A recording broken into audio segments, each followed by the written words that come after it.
Off camera, I've created the instructions component, and I've also completed the looping component.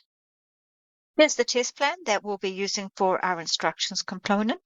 It checks for maybe, yes, and no.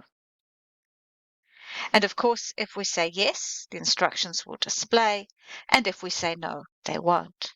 One thing that you might want to do is further edit our yes/no component so that the error message looks a little bit nicer than what you see on your screen.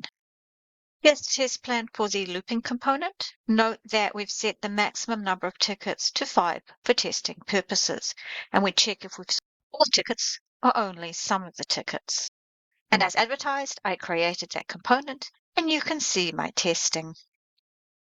I've put a planning update into my documentation, and in my nice to have column, I added a note that fixing the message in the string checker would be a nice to have.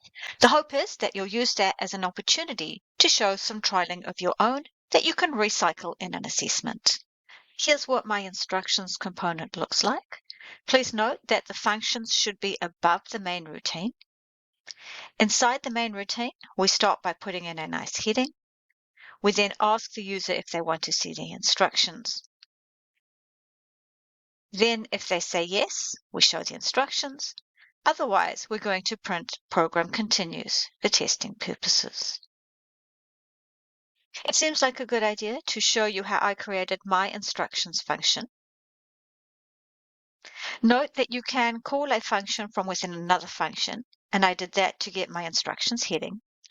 Then to print out the instructions exactly as I want them to appear, I've used 3 speech marks, and then I've put the instructions hard up on the left-hand side, and when we run that code, it will appear exactly as is.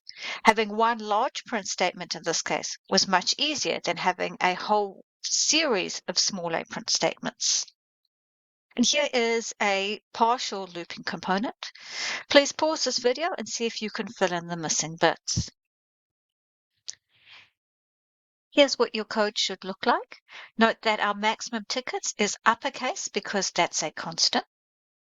Our ticket sold is a variable, initially at 0.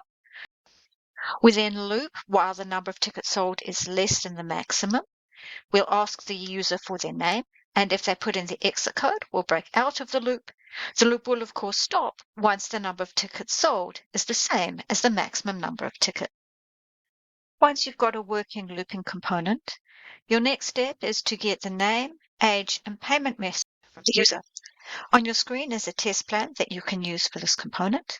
I'd like you to have a go at developing this component yourself first, and I'm going to show you the code that I'll be using in the next video.